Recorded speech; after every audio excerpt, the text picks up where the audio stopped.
The catastrophe has Hurry! caused heavy The concert is about casualties to and start. damage. I'm coming. Early estimates put the death toll at over.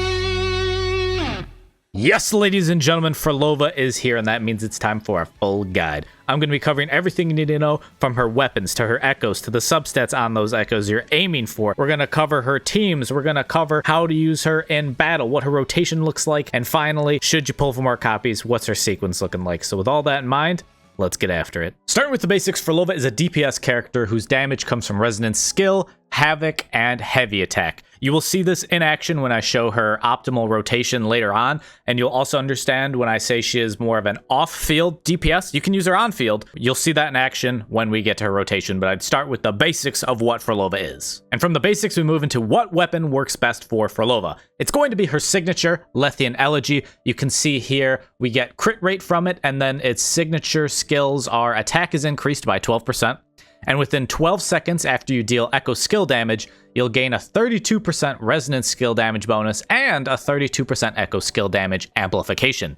You will also ignore 8% of the target's defense when dealing damage.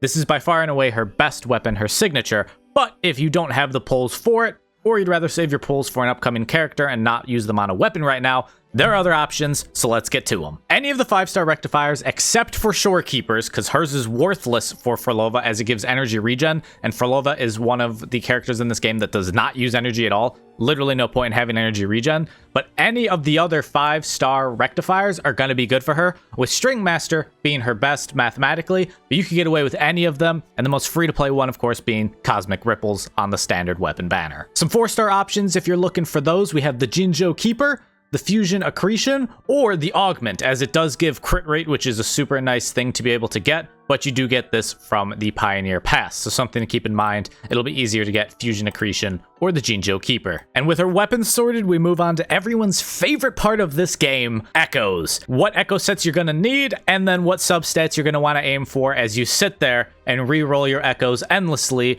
in nothing but despair like myself. Her best echo sets are going to be a combo of the 3-piece Dream of the Lost, which is the brand new echo set, and then the 2-piece Havoc Eclipse. The Dream of the Lost set here was made with Phrolova in mind, as holding 0 resonance energy will lead to an increase in crit rate by 20% and will grant you a 35% echo skill damage bonus. Phrolova has 0 resonance energy, so you will be getting that crit rate, and she's one of the few characters in the game that does echo skill damage at this time, so that's why this is a super nice set for her. The downside of this set is going to come in how you get these echoes. To participate in the Fallen Grave Nightmare Nest, where you can get this 3-star and then the 1-stars, you're going to have to get to a certain point in the story, and then you can only do this once per day. So it's kind of annoying in terms of grinding, even once you get to the part in the story where you're able to do it. And then the 4-cost echo that I'm going to mention here in a second is the Nightmare Hecate, who again, you can only get when you get caught up in the story. So if you're brand new to the game, you're going to have to utilize just a Havoc Eclipse set until you're able to get to the far enough point in the story where you can play this Nightmare Hecate battle.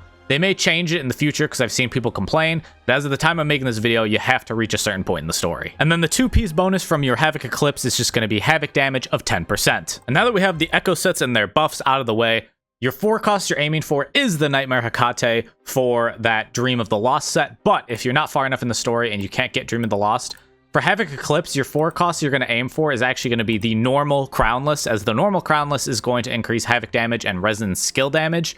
Do not use the Nightmare one. That's going to grant you Havoc and basic attack. Go for just the good old normal Crownless, the OG. But if you are able to get Nightmare Hecate, she is 100% the best option. And for her main stat, it's going to be either crit damage or crit rate, as it usually is for DPSs. I would say wait to do this last to see if you need more crit damage or more crit rate to hit the certain thresholds I'll explain.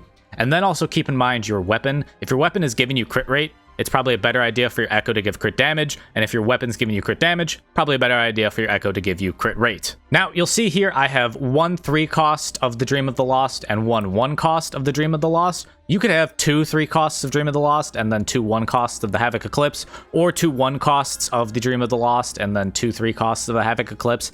Doesn't really matter as long as you're hitting those goals. This is just what worked out best for me. And the main stat you're aiming for on your 3 costs should be Havoc damage. It's better than attack. So go for both being havoc damage, and then your one cost is just good old attack percentage. Now in terms of substats you'll be aiming for, you're going to want crit rate or crit damage, and then as well you're going to be aiming for attack percentage, flat attack, or resonance skill damage bonus. Again, you do not need any energy regen. It is not needed at all. She does not need energy regen in any way. I know that's different from a lot of characters, so that's why I'm kind of stressing the point.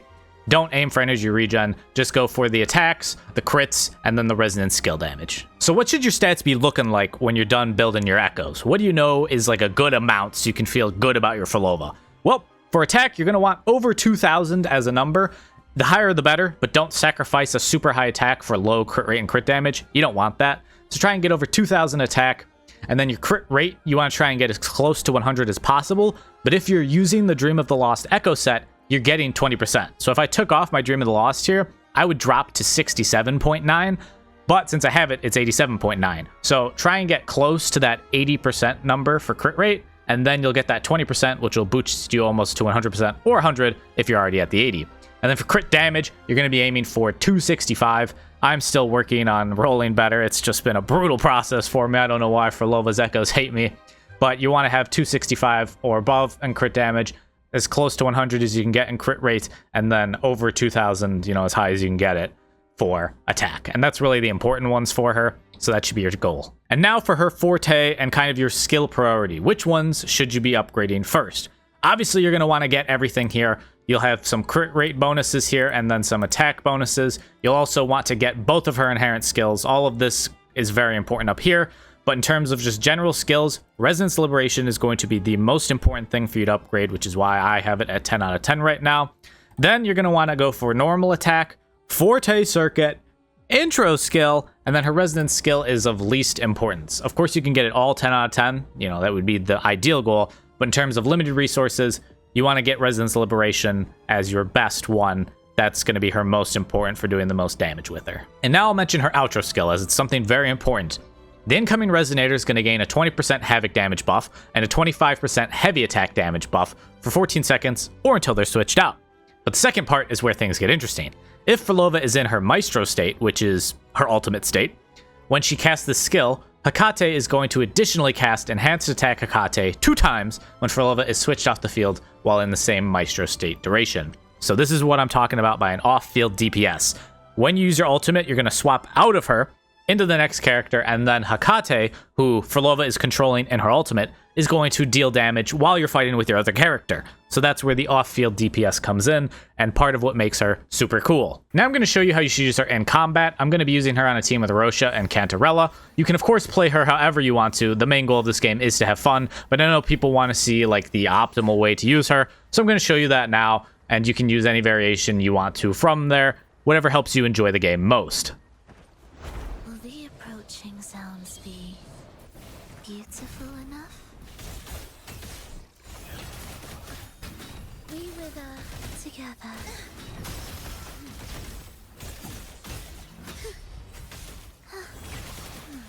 Thus you fall. Heed the echoes.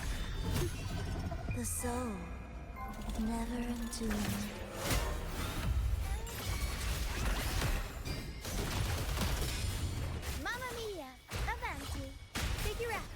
Time for some crowd work.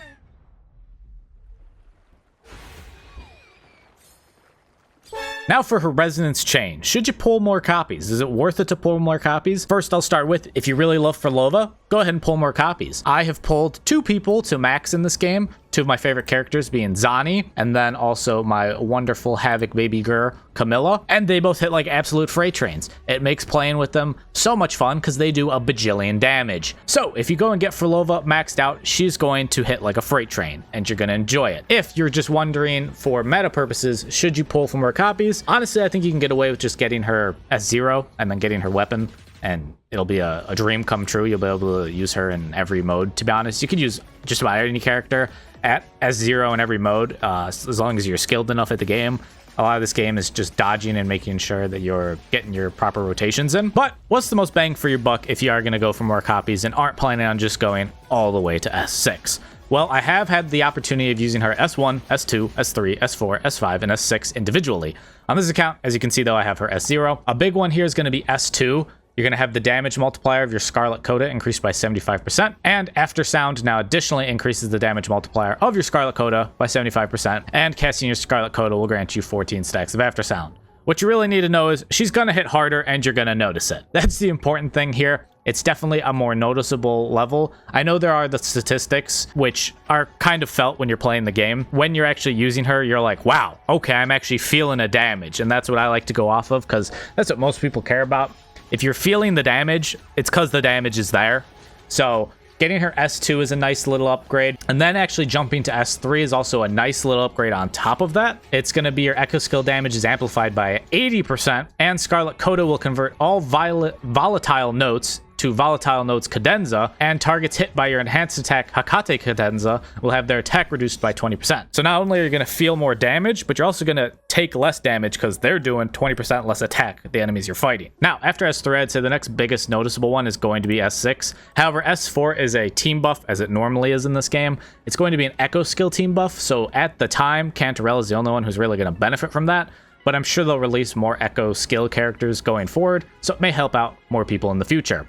And then there's S6 when you're going all the way, which is easier in Wuthering Waves with the exchange shop. It's going to make her hit like a freight train. You're going to feel her absolutely just run through every single character in the game. It's going to make fighting the hardest difficulty bosses and whatnot in the game super easy in comparison to if you're just using her S0. And now to round this video out, what are Phrolova's best teams? You can of course use her with whoever you want to, but in terms of the best synergy, it's going to be the team of Phrolova, Roccia, and Cantarella. You're going to go from Phrolova to Roccia to Cantarella, back to Phrolova, as you kind of saw in my Phrolova rotation that I showed earlier. But this is her best team. You can pull for Roccia right now, as she came back alongside Phrolova. So if you don't have Roccia and you want to pair up with Phrolova, you can also pull for her right now. Her best teammate overall is going to be Cantarella, as Cantarella is one of the, I think, if not the only character that does Echo Skill damage right now in the game alongside Phrolova. So if you don't have Roccia, but you have Cantarella, another team you could build out is Phrolova, Cantarella, and then either Shorekeeper or Havoc Rover or Ranger Donjin. The Havoc Rover, Ranger Donjin are going to be sub DPSs that are replacing Roccia, and then Shorekeeper is just going to be a general overall buffer slash healer, as she is on every single one of her teams, which is, I feel, you can use her on every team in the game. But those are some other options if you have Phrolova and Cantarella. If you just have Phrolova and Roccia, you could pair them up with either a Shorekeeper, is probably going to be your best bet, or you could run a Verena in there. If you're brand new to the game and you just started and you just got Phrolova and Roccia, and then you don't have any other like 5-star characters, you could throw in then either Ranger Donjin, the Havoc Rover, or if you just want the healing, you can throw in Baiju. But then there's some other fun teams you can use, actually.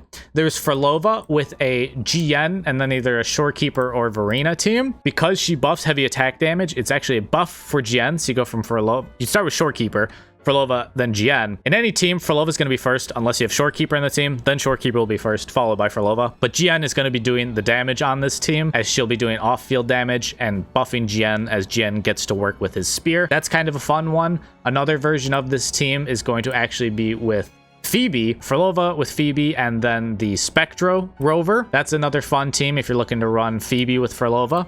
Something else in there, and then Phrolova, Donjin, and the Havoc MC is going to be your best free-to-play team. Now, I hope this video helps you out and you're able to get the most out of your Phrolova. As always, if you have any questions, feel free to leave them in the comments, and I will do my best to answer them as quickly as I possibly can. If you enjoyed the video, though, make sure you leave a like and subscribe for more Wuthering Waves content, and I'm wishing you all the very best and happiest days, and I hope to catch you in the next video.